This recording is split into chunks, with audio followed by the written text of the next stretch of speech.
Marton और Lara red wolf के supreme एजेंटों में से थे। वो इसराइल में ही रहते थे और वहाँ वो इसराइल के दुश्मनों को ट्रेस करके हलाक कर देते थे। दोनों मियाँ बीवी थे। उस वक्त वो कब्रस में वाक़े एक रिहाइशगाह में मौजूद थे।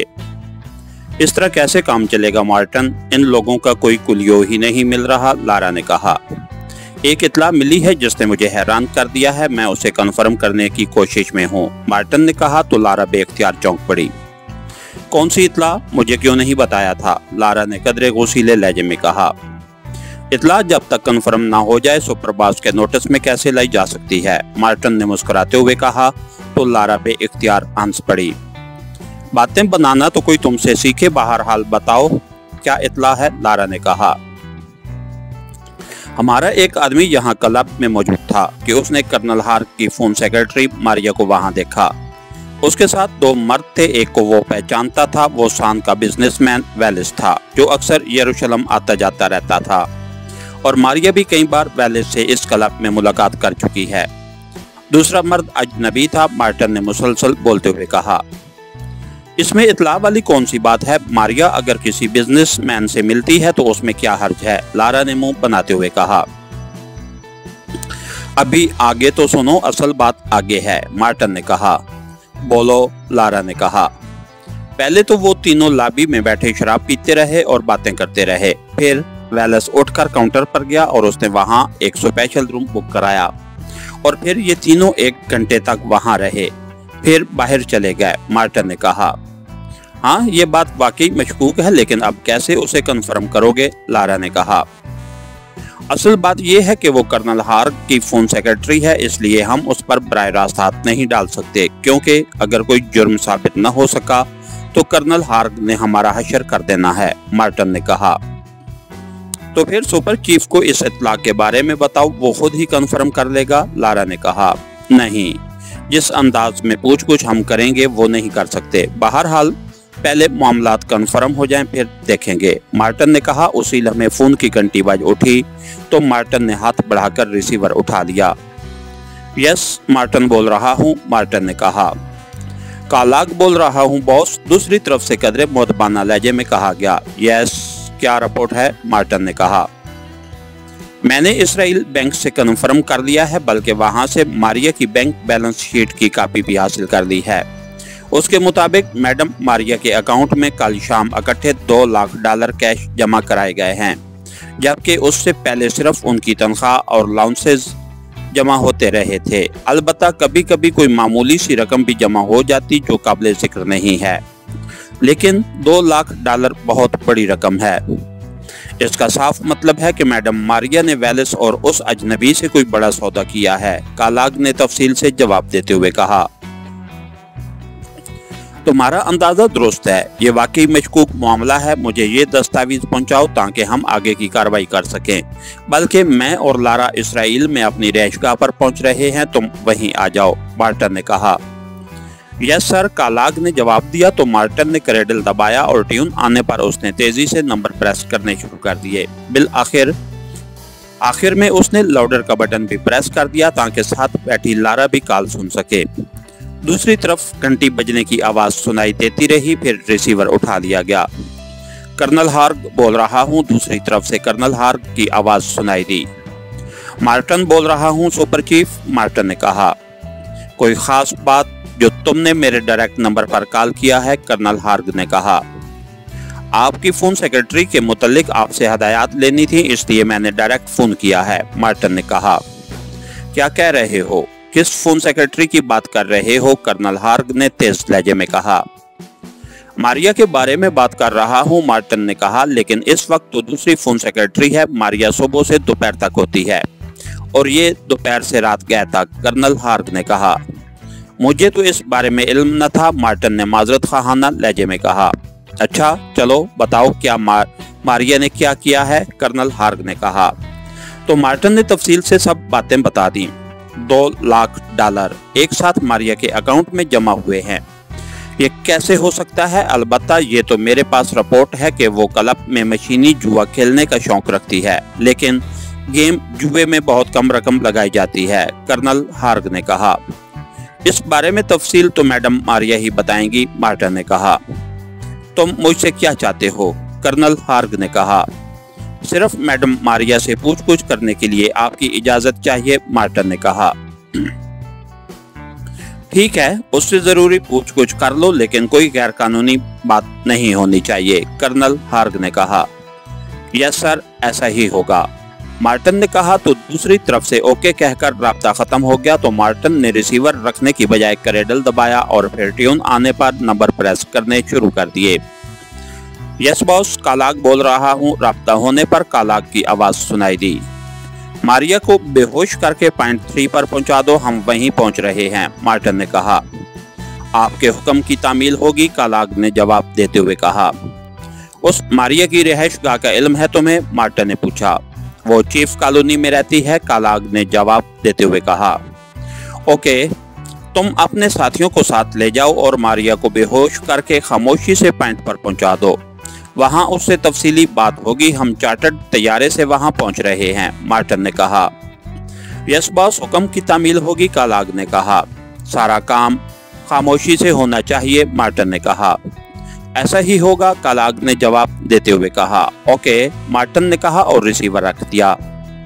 मेरे ख्याल में कर्नल हार्ग का अंदाजा दुरुस्त निकलेगा कि मारिया ने वो $2 लाख जुए में जीते होंगे, वरना वो अहमक तो नहीं है कि इतनी बड़ी रकम अपने अकाउंट में जमा करा देती, लारा ने कहा।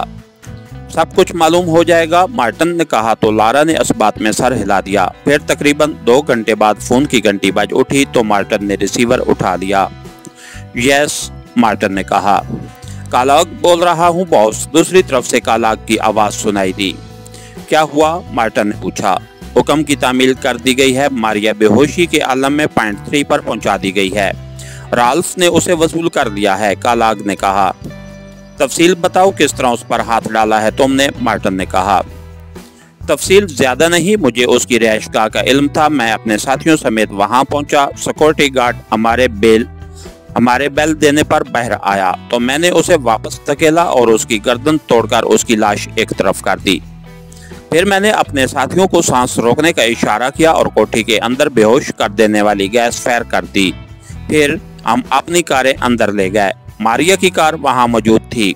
गैस का असर खत्म होने पर मैंने अपने साथियों समेत कोठी का चक्कर लगाया। किचन में 2 आदमी बेहोश पड़े थे, जबकि एक कमरे में मारिया कुर्सी समेत नीचे फर्श पर गिरी हुई थी। वो शायद गैस का असर होने पर उठने लगी तो कुर्सी समेत नीचे जा गिरी।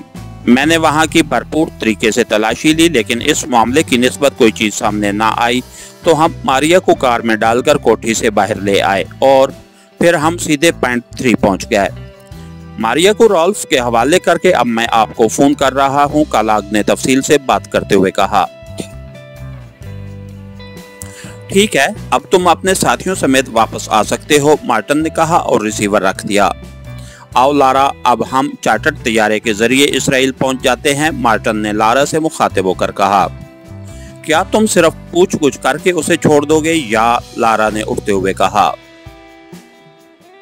ओह, तुमने याद दिला दिया कि कर्नल हार्ग रिपोर्ट का मुंतजिर होगा, इसलिए हमें कैमरा और टेप को ऑन रखना पड़ेगा। फिर जैसे कर्नल हार्ग हुक्म देगा वैसे ही होगा, मार्टन ने कहा और लारा ने इस बात में सर हिला दिया। फिर मार्टन और लारा चार्टर्ड तैयारे के जरिए कब्रस से इसराइल पहुंचे और वहां से कार पर सीधे पॉइंट 3 पर पहुंच गए। राल्फ, फाटक खोलो, कालाग ने कहा, क्योंकि बेल बजाने पर डोर फोन से राल्फ की आवाज सुनाई दी थी। यस बॉस, राल्फ ने कहा और फिर चंद लम्हों बाद फाटक खुल गया तो मार्टन और लारा कार समेत अंदर दाखिल हो गए। राल्फ ने उन्हें सलाम किया। वो कार से नीचे उतरे तो राल्फ भी फाटक बंद करके पोर्च की तरफ आ रहा था। और ये बॉस, मैंने उसे साइड रूम में कुर्सी पर डाला हुआ है, वो बेहोश है, इसलिए मैंने उसे बांधा नहीं, राल्फ ने कहा। हमने उसे होश में लाकर उसे पूछ-गुछ करनी है, इसलिए तुम उसे अच्छी तरह बांध दो, मार्टन ने कहा। यस बॉस, राल्फ ने जवाब दिया और फिर वो साइड रूम में दाखिल हुए तो वहां एक कुर्सी पर एक लड़की ढीले ढाले अंदाज में बैठी हुई थी। उसका सर एक तरफ ढलका हुआ था, उसके जिस्म पर घरेलू लिबास था, जबकि राल्फ कमरे में मौजूद अलमारी से रस्सी का बंडल लाया और फिर उसने लड़की को रस्सी के साथ अच्छी तरह बांध दिया। अब स्पेशल एंटी गैस की मदद से इसे होश में लाओ, मार्टन ने कहा तो राल्फ सर हिलाता हुआ वापस अलमारी की तरफ बढ़ गया। उसने अलमारी से एक बोतल उठाई जिसकी गर्दन खासी लंबी थी और वापस मुड़कर मारिया की तरफ बढ़ गया, जबकि मार्टन और लारा मुड़कर सामने तकरीबन 6 फुट के फासले पर रखी कुर्सियों पर बैठ गए थे। राल्फ ने बोतल का ढक्कन खोला और फिर बोतल का दहाना मारिया की नाक से लगा दिया। कुछ देर बाद जब उसके जिस्म में लर्जिश नुमायां होने लगी तो उसने बोतल हटाकर उसका ढक्कन लगाया और वापस अलमारी की तरफ बढ़ गया। राल्फ, खुफिया कैमरा और टेप रिकॉर्डर ऑन कर दो, मार्टन ने राल्फ से कहा। यस बॉस, राल्फ ने कहा। वो इस वक्त अलमारी तक पहुंचा था। उसने अलमारी खोलकर बोतल वापस अलमारी में रख दी। अलमारी के अंदर एक साइड पर मौजूद चंद बटन प्रेस कर दिए। अलमारी से कोड़ा भी निकाल दो और इस लड़की की साइड पर खड़े हो जाओ, मार्टन ने कहा। तो राल्फ ने एक खौफनाक कोड़ा निकाला और फिर अलमारी बंद करके वो वापस उस जगह आया जहां मारिया की कुर्सी मौजूद थी। वो सामने लेकिन जरा हटकर खड़ा हो गया और वो मुसलसल कोड़े को चटखा रहा था। मारिया ने अब आंखें खोल दी थीं, लेकिन उसकी आंखों में चमक मौजूद न थी। उसने एक जोरदार झटके से उठने की कोशिश की, लेकिन वो बंदी होने की वजह से उठ तो न सकी। अलबत्ता उसको पूरी तरह होश आ गया। उसके साथ ही उसने बेख्तियार चीखना शुरू कर दिया, लेकिन मार्टन और लारा दोनों खामोश बैठे रहे। वो दोनों तरबियत याफ्ता थे, इसलिए जानते थे कि मारिया पहले कभी ऐसे हालात से न गुजरी होगी, इसलिए उसका चीखना फितरी था और कुछ देर बाद वो खुद ही खामोश हो जाएगी। और वही हुआ। कुछ देर तो वो इस तरह जिस्म को झटके देती रही जैसे वो इस तरह रस्सी को तोड़ देगी, लेकिन जब वो ऐसा ना कर सकी तो वो खुद ही खामोश हो गई। तुम कौन हो? ये मैं कहाँ हूँ? ये सब क्या है? मारिया ने इंतहाई हैरत भरे लहजे में कहा। तुम्हारा नाम मारिया है और तुम कर्नल हार्ग की फोन सेक्रेटरी हो, मार्टन ने कहा। हाँ, लेकिन तुम कौन हो और मुझे क्यों बांध रखा है और मैं यहाँ कैसे आ गई हूँ? कर्नल हार्ग तक इत्तला पहुँच गई तो वो तुम्हारी हड्डियां तक तुड़वा देगा, मारिया ने कहा। तो मार्टन और लारा बेख्तियार हंस पड़े। सुनो मारिया, हमने कर्नल हार्ग से तुम्हें यहाँ लाने की इजाजत ले ली है। तुमने हमाकत की कि $2 लाख तुमने अपने अकाउंट में जमा करा दिए थे। उसका सबूत तुम्हारे बैंक से मिल गया और जब ये सबूत कर्नल हार्ग के सामने रखा गया तो कर्नल हार्ग को भी यकीन आ गया कि तुमने कोई ऐसा काम किया है कि तुम्हें मुआवजे के तौर पर इकट्ठे $2 लाख मिले हैं। इसलिए उन्होंने इजाजत दे दी कि तुमसे मालूम करें कि असल में क्या हुआ है, मार्टन ने कहा। ये सब गलत है। मैंने $2 लाख क्लब के जुए में जीते थे। मारिया ने भी वही अल्फाज कहे जो उससे पहले कर्नल हार्ग ने कहा था। सुनो, इसराइल में सिर्फ गेम जुआ खेला जाता है और वहाँ चाहे कोई कितना भी खुशकिस्मत हो, बहरहाल $2 लाख बहुत बड़ी रकम है, मार्टन ने कहा। मैंने मुसलसल 5-6 घंटे खेलकर ये रकम हासिल की है। किसी को उस पर क्या इतराज हो सकता है? मारिया ने इस बार कदरे चीखते हुए कहा। सुनो लड़की, अगर तुमने दोबारा ऐसा रवैया अपनाया तो ये कोड़ा तुम देख रही हो इस वक्त तक तुम पर बरसता रहेगा जब तक कि तुम्हारी रूह न निकल जाए, या तुम सच नहीं बोलोगी, मार्टन ने खासे गुस्सीले लहजे में कहा। और उसी लम्हे राल्फ ने हाथ में पकड़े हुए कोड़े को हवा में इस तरह चटखाया कि मारिया की हालत खराब हो गई। उसका खौफ की शिद्दत से रंग जर्द पड़ गया था, उसके चेहरे पर पसीना आ गया था। वो वाकई माहौल और कोड़े की आवाज से इंतहाई खौफजदा नजर आ रही थी। मम मैं सच बोल रही हूँ, मारिया ने रुक रुक कर और इंतहाई सहमे हुए लहजे में जवाब देते हुए कहा। ये वेल्सन जो सान का रिहायशी है, उसका तुमसे क्या ताल्लुक है? मार्टन ने कहा। तो मारिया चौंक पड़ी। वो मेरा फ्रेंड है, मारिया ने जवाब दिया। तुम उससे मिलने सान जाती हो या वो खुद यहाँ आता है? मार्टन ने कहा। वो बिजनेसमैन है, बिजनेस के लिए यहाँ भी आता रहता है और कभी मुझे कुछ दिनों की छुट्टी मिल जाए तो मैं भी उसके पास चली जाती हूँ, मारिया ने जवाब देते हुए कहा। अब वो पहले से काफी हद तक संभल गई थी। तुमने गुज़िश्ता दिनों क्लब में उससे मुलाकात की, उसके साथ एक और आदमी भी था, वो कौन था? मार्टन ने कहा। वो उसका दोस्त था, मेरी उससे पहली बार मुलाकात हुई थी। उसने अपना नाम भी बताया था लेकिन मुझे याद नहीं है, मारिया ने जवाब देते हुए कहा। फिर तुम तीनों स्पेशल रूम में चले गए और काफी देर तक वहां रहे। वहां क्या होता रहा? कौन कौन सी बातें तुमसे पूछी गईं और तुमने क्या क्या बातें बताईं? और ये सुन लो के स्पेशल रूम में होने वाली बातचीत भी खुफिया तौर पर रिकॉर्ड की जाती है ताकि मुल्क के खिलाफ कोई साजिश ना की जाए। इसलिए हमारे पास तुम्हारी बातों की टेप मौजूद है। अब अगर तुमने झूठ बोला तो फिर हम उठकर चले जाएंगे और राल्फ तुम पर कोड़े बरसाना शुरू कर देगा। मार्टिन ने गुस्सीले लहजे में कहा, मुझे मत मारो, मुझे छोड़ दो, मैं बेगुनाह हूँ। मारिया ने रोते हुए लहजे में कहा, कर्नल हार्प ने हमें हदायत की है कि तुम्हारे साथ गैर कानूनी सलूक ना किया जाए, बशर्ते कि तुम सच बोल दो, वरना उन्होंने भी तुम्हारा मुंह खुलवाने की इजाजत दे दी है, क्योंकि मुल्क के मफाद के सामने कोई आदमी अहम नहीं होता। मार्टिन ने कहा, अगर मैं सब कुछ सच बता दूं तो क्या तुम मुझे छोड़ दोगे? मारिया ने कहा, बिल्कुल, हम वादा करते हैं। मार्टिन ने जवाब देते हुए कहा, तो सुनो, मैं इन दिनों जुए की वजह से $1,00,000 की मकरूज हो गई थी और मुझे मालूम था कि अगर कर्नल हार्प को मालूम हो गया कि मैं इस कदर ज्यादा रकम जुए में हार गई हूँ तो वो मुझे गोली मार देंगे। इस दौरान वेलिस सान से यहाँ आया तो मेरी हालत खासी खराब थी। वो मेरी हालत देखकर बेहद परेशान हो गया। उसने मुझसे पूछा तो मैंने उसे बताया कि मैं क्लब वालों के बड़े कर्जे में फंस गई हूँ।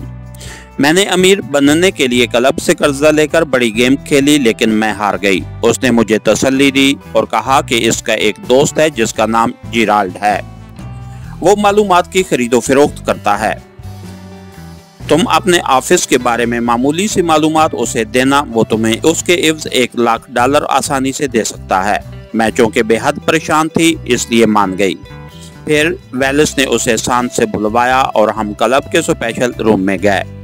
उसने मुझे $2,00,000 की ऑफर कर दी और रेड वुल्फ की एजेंट जेनी और अल्फ्रेड के बारे में पूछा। उसे काफी हद तक मालूमात पहले से थी। फिर मैंने उसे बताया कि किस तरह पाकेशिया का साइंसदान डॉक्टर आजम अपने फार्मूले समेत जेनी के साथ यहाँ आया। सुपर चीफ ने अल्फ्रेड के जरिए जेनी को हुक्म दिया कि वो डॉक्टर आजम से फार्मूला लेकर उसे गोली मार दे और उसकी लाश को भी बरकी भट्टी में डालकर जला दिया जाए और फार्मूला डॉक्टर जोसेफ को पहुंचा दिया जाए। फिर जेनी अल्फ्रेड को रिपोर्ट करे और अल्फ्रेड उसे गोली मार दे और उसकी लाश को भी बरकी भट्टी में जला दिया जाए। उसके साथ ही सुपर चीफ ने अल्फ्रेड के नंबर 2 चार्ल्स को हुक्म दिया कि जेनी की मौत के बाद वो अल्फ्रेड को गोली मार दे और खुद वो रेड वुल्फ का चार्ज संभाल ले और कब्रस वाला हेडक्वार्टर खाली करके दूसरी जगह शिफ्ट हो जाए। चुनांचे ऐसा ही हुआ। अल्फ्रेड को हलाक कर दिया गया और चार्ल्स ने हेडक्वार्टर को शिफ्ट कर दिया, जिसका इल्म या सुपर चीफ को होगा या चार्ल्स को, और किसी को उसके बारे में मालूम नहीं है। फिर उस जिराल्ड ने सुपर चीफ का फोन नंबर मांगा, जो चूंकि सैटेलाइट का नंबर था इसलिए वो उसके जरिए कुछ न कर सकता था। मैंने बता दिया। उसने मुझे $2,00,000 दिए और फिर वो वेलिस के साथ वापस चला गया। वेलिस ने बताया कि वो दोनों चार्टर्ड तैयारे से वापस जा रहे हैं। चुनांचे मैंने $2,00,000 अपने अकाउंट में जमा करा दिए ताकि उनका मुनाफा बढ़ जाए। फिर मैं $1,00,000 वापस कर दूंगी। मारिया ने पूरी तफसील बताते हुए कहा, वेरी बैड, तुमने उन्हें सब कुछ बता दिया। मार्टिन ने गुस्सीले लहजे में कहा, मम मुझे छोड़ दो, तुमने वादा किया था। मारिया ने मार्टिन को गुस्से में देखकर खौफजदा लहजे में कहा, तुम्हारा फैसला सुपर चीफ करेगा, मार्टिन ने कहा और फिर उसने राल्फ को फोन लाने का कह दिया। थोड़ी देर बाद कार्डलेस फोन उसके हाथ में था। उसने नंबर प्रेस करने के बाद लाउडर का बटन भी प्रेस कर दिया। यस, राब्ता होते ही सुपर चीफ की मखसूस आवाज सुनाई दी। मार्टिन बोल रहा हूँ चीफ, मार्टिन ने मुअद्दबाना लहजे में कहा। हाँ, क्या हुआ मारिया का? तुमने कोई रिपोर्ट नहीं दी, सुपर चीफ ने कहा। उसी के बारे में रिपोर्ट देने के लिए फोन किया है, मार्टिन ने कहा और फिर उसने वो सब कुछ तफसील से बता दिया जो मारिया ने बताया था। वेरी बैड, हमारे आदमी भी हलाक हो गए लेकिन फायदा फिर भी ना हुआ और तमाम मालूमात उस शैतान इमरान तक पहुंच गईं, सुपर चीफ ने कहा। चीफ, क्या ये जरूरी है कि वेलिस के साथ आने वाला इमरान था? दूसरी बात यह कि इसराइल की सरहदों पर इंतहाई सख्त चेकिंग होती है, मार्टिन ने कहा।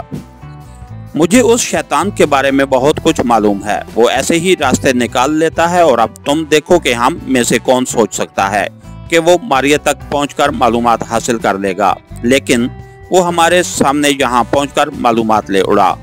इस तरह हमारा तमाम प्लान यकसर नाकाम हो गया। ऐसा प्लान जिसके लिए मैंने अल्फ्रेड और जेनी की कुर्बानी दी। सुपर चीफ ने ऐसे लहजे में जवाब दिया जैसे वो इमरान से बेहद मुतासिर हुआ हो। मारिया का क्या करना है? मार्टिन ने कहा। गोली मार दो इसे, इसकी वजह से हमारा प्लान तबाह हुआ है, सुपर चीफ ने इस बार गुस्सीले लहजे में कहा। यस चीफ, मार्टिन ने कहा और साथ बैठी हुई लारा को इशारा किया तो लारा ने बिजली की सी तेजी से साइड पर पड़े बैग में से मशीन पिस्टल निकाला और उससे पहले कि मारिया कुछ समझती तड़तड़ाहट की तेज आवाजों में मारिया की चीख दब सी गई। चीफ, हमने हुक्म की तामील कर दी है, लेकिन अब आइंदा के लिए क्या हुक्म है? क्योंकि अगर वो इमरान था तो उसे मालूम हो गया है कि अब उसका कब्रिस्तान जाने का कोई फायदा नहीं। फिर वो क्या करेगा? मार्टिन ने कहा। उसे डॉक्टर जोसेफ के बारे में मालूम हो चुका है। वो उसे ट्रेस करेगा और उससे फार्मूला हासिल करने की कोशिश करेगा। लेकिन डॉक्टर जोसेफ कहाँ है उसका इल्म तो मुझे भी नहीं है, सिर्फ इसराइल के सदर को उस बारे में मालूम है। सदर इसराइल और डॉक्टर जोसेफ का इस बार बराह रास्त रब्ता है। अलबत्ता हमने अब इमरान और उसके साथियों को हलाक करना है और ये बहुत जरूरी हो गया है, सुपर चीफ ने कहा। मेरी समझ में चीफ यही बात नहीं आ रही कि हम उन्हें ट्रेस कैसे करेंगे, मार्टिन ने कहा। वो वेलिस के साथ मारिया के पास पहुंचा था। तुम उस वेलिस को ट्रेस करो तो तुम इमरान तक पहुंच जाओगे, सुपर चीफ ने कहा। ओह यस चीफ, आपने वाकई मेरी सारी परेशानी दूर कर दी है। अब मैं इन लोगों तक आसानी से पहुंच जाऊंगा, मार्टिन ने कहा। ओके, मुझे रिपोर्ट देते रहना, सुपर चीफ ने कहा और उसके साथ ही राब्ता खत्म हो गया तो मार्टिन ने फोन ऑफ करके मेज पर रख दिया। आओ चलें, राल्फ उसे ठिकाने लगा देगा, मार्टिन ने कहा तो लारा ने इस बात में सर हिला दिया। इसके साथ ही हमारी आज के एपिसोड का इख्तिताम हुआ। कहानीगर चैनल को लाइक कीजिए, सब्सक्राइब कीजिए और बेल आइकन को प्रेस कर दीजिए ताकि हर आने वाली नई वीडियो आप तक बर वक्त पहुंच सके। शुक्रिया।